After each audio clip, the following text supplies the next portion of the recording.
Welcome to the English Out Loud podcast, a podcast where you can listen to me giving you tips on how to sound more natural. You know how you go to a mechanic when your car's not working, you want to, give your car a tune-up. You go to a doctor when you need a bit of a health tune-up. You come to me when your English needs a tune-up, when you need to speak a little more fluidly, a little clearer, a little more in the American context. Maybe you just want people to understand you better. Hey, whatever it is, I've got some tips to help you communicate your needs and get by easily. So let's get into some stuff today. Today we want to actually talk a little bit of phrasal verbs. Phrasal verbs. You see, I actually had an avid listener, and they claim to be an avid listener, and I like that word. When you start off something, I'm an avid listener. It's to say, showing a lot of interest in something. So an avid listener is a listener who pays very close attention and who listens to everything. I think I got a handful of those, and this particular person requested to hear something about phrasal verbs. Well, thank you very much for the suggestion, because I think a lot of people want to know about phrasal verbs. It's something that you just can't get by without. You can't communicate your English the way that you really want to unless you have phrasal verbs at your disposal. You know, I like talking about pronunciation. I like talking about all kinds of tips. Oh my goodness, you know how I am. You know me. If you didn't know me, you wouldn't be listening still. And you know me. You know that I like just giving all these things that you just wouldn't think about. Well, phrasal verbs probably are something that you thought about. And they probably are something that, well, you could learn them in school. And you probably have learned them in school. But let's just focus on a couple of the top ones today. A couple top phrasal verbs. Now, I'm not going to go over all the details of how to use phrasal verbs in grammar. Learn that in a grammar book. I'm just here to tell you what ones to say and what context to say it in. Not to mention, I'll even give you some tips on intonation, how you can make sure that you're stressing the words properly, because sometimes if you don't stress things properly, well, people may just misunderstand you altogether, and we want to avoid that. So let's make sure we're getting you the sound you want so that you convey the message that you want. All right, 6 phrasal verbs. These are some everyday phrasal verbs that you could start using right away. And I'm just going to talk about 6 today, because why talk about more than that? You know, why complicate things? The top 10 phrasal verbs you need. 10. Who wants to memorize 10 of something? No, that's not fun. 6 is an easy number. Even break it in half and do 3. Memorize 3 phrasal verbs. Then you picked up half of this, and that's better than memorizing none of them. Let's take a look at these. Start using them right away. Honest. If you take an opportunity, even in your home country, to use this right away, at least talking to yourself. So talk to yourself and just say these out loud when the opportunity arises. The first ones, you see, I'm a little hungry, and I'm thinking about restaurants. And I'm thinking, do I want to eat in or do I want to eat out tonight? What do I want to do? Maybe I'll get some takeout. What do all these things mean? Well, eat in versus eat out. So if you say we're eating in tonight, this is to say that you are not leaving your house, that you're eating and you're cooking. You're cooking your own food and then you're eating it. You're eating in. However, if you eat out, that means that you're going to a restaurant. You're going to another place to eat some food. You're getting restaurant food. You're eating out. However, sometimes you want the restaurant experience at home, in which case you get takeout. You could even say we're going to order takeout, in which case, a delivery company will bring food to you.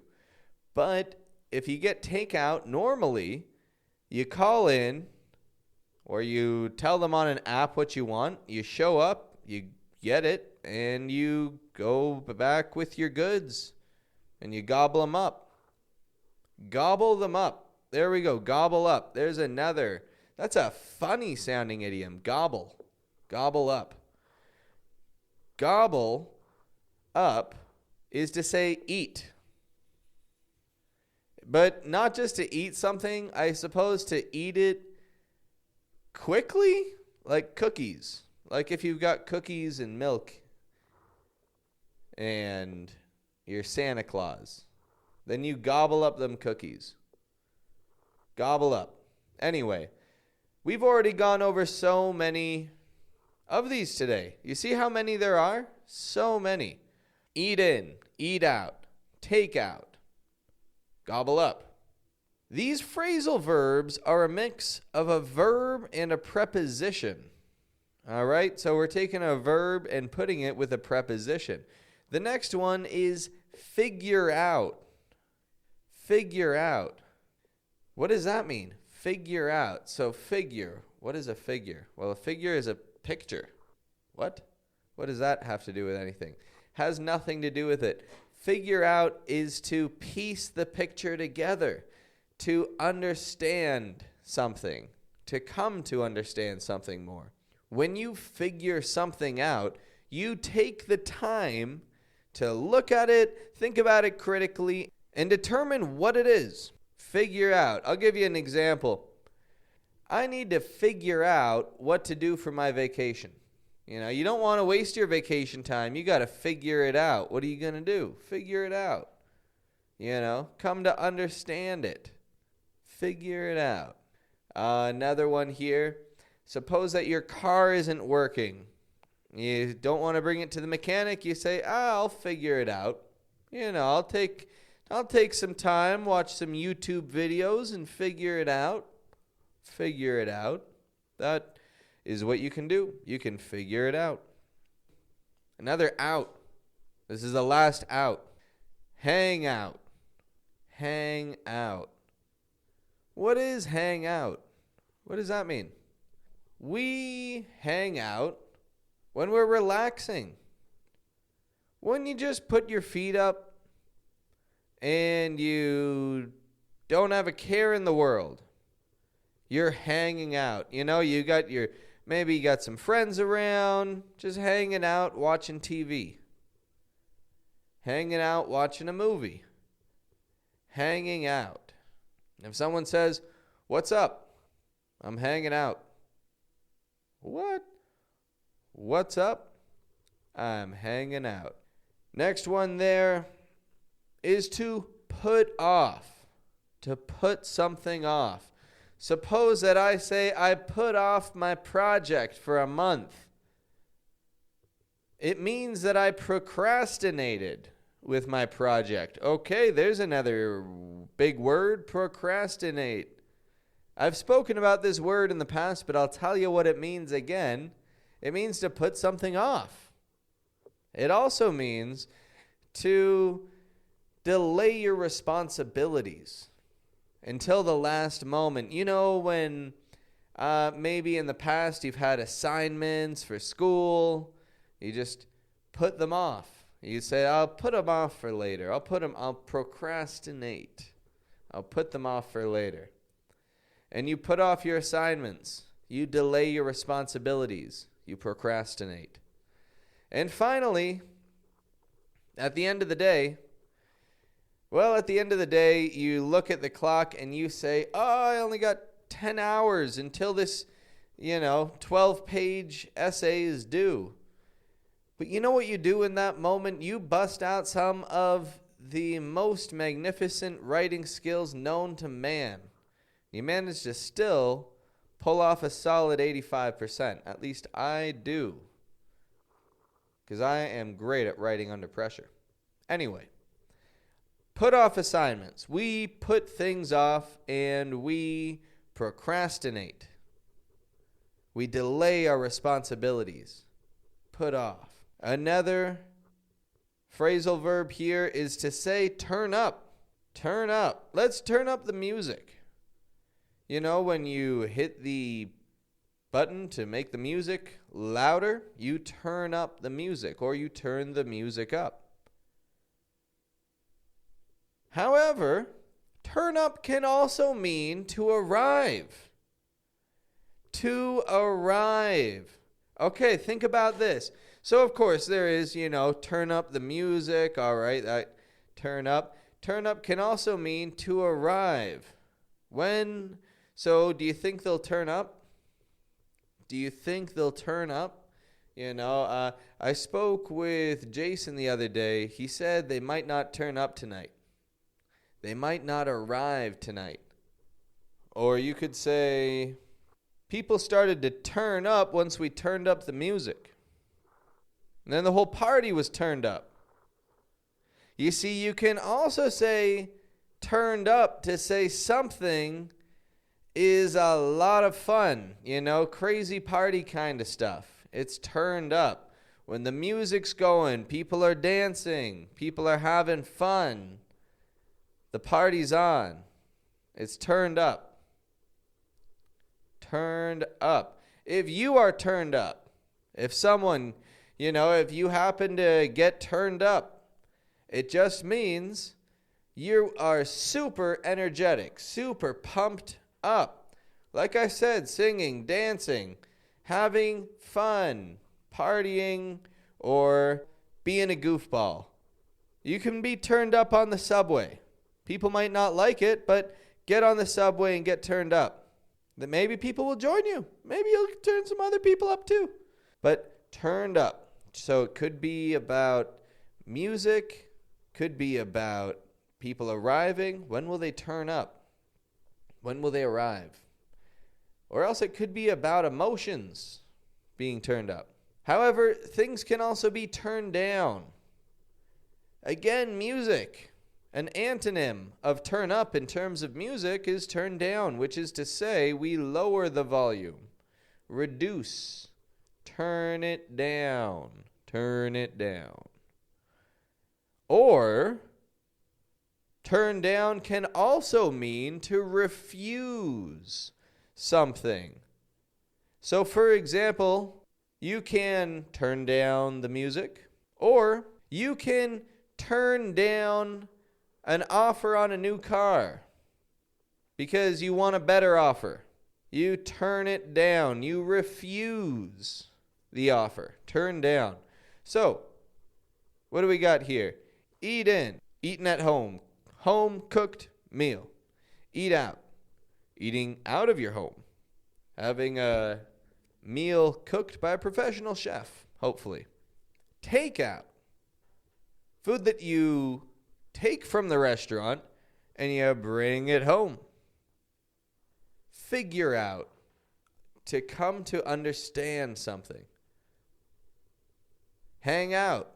Just chilling. Just chilling. Just relaxing. Chilling. Hanging out. Put off. Procrastinate. Or delay responsibilities. But procrastinate is a better word. Procrastinate. Turn up. Could be music. Could be arriving. Or it could possibly be that somebody is very excited and they're turned up. And turned down. Again, music. Or it could be to refuse something. Could also be to refuse something. I turned down their offer. I turned down the invitation. I wasn't interested. Turned it down. So that just about brings us to wrapping things up today. Normally, I know I like to do things a little bit longer, but today, why not just cut it short? Why overcomplicate things? Not necessary. I'm just going to make it short and sweet. I hope that you have enjoyed your wonderful podcast here. I've enjoyed speaking into this microphone, and I've enjoyed giving out tips to people who care enough to listen, because believe me, listening to these tips and applying what you learn is going to get you to that next level. It's going to get you so many wonderful things. We've talked about what this is going to get you. A new car. This is going to get you a promotion. Maybe, if you apply the things that you learn regularly and add on to them. Keep up the good work. Honest. The fact that you have enough interest to put on something and practice your English a little bit, that means that you're on the right path to learning it well. It's not easy learning a language. It takes a lot of commitment. Like, it's a lifelong commitment if you want to speak it well for your entire life. But that's also the wonderful thing about it, is that there's no rush. You don't need to get all of your English right tomorrow. You don't need to get it all right, right away. If you dedicate yourself and you stay focused and goal-oriented in your language learning, then it doesn't matter if you get it right in a week, because 10 years from now, you'll still be learning.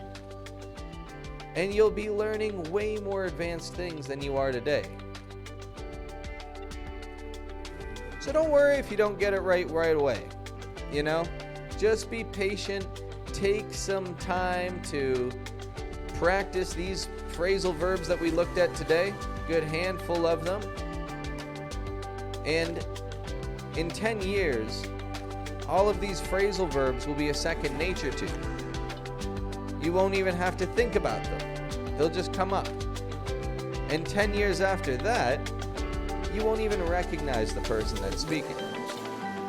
So, keep up the good work. I gotta get going. Have a wonderful day, and I very much hope that you've enjoyed. Have a good one.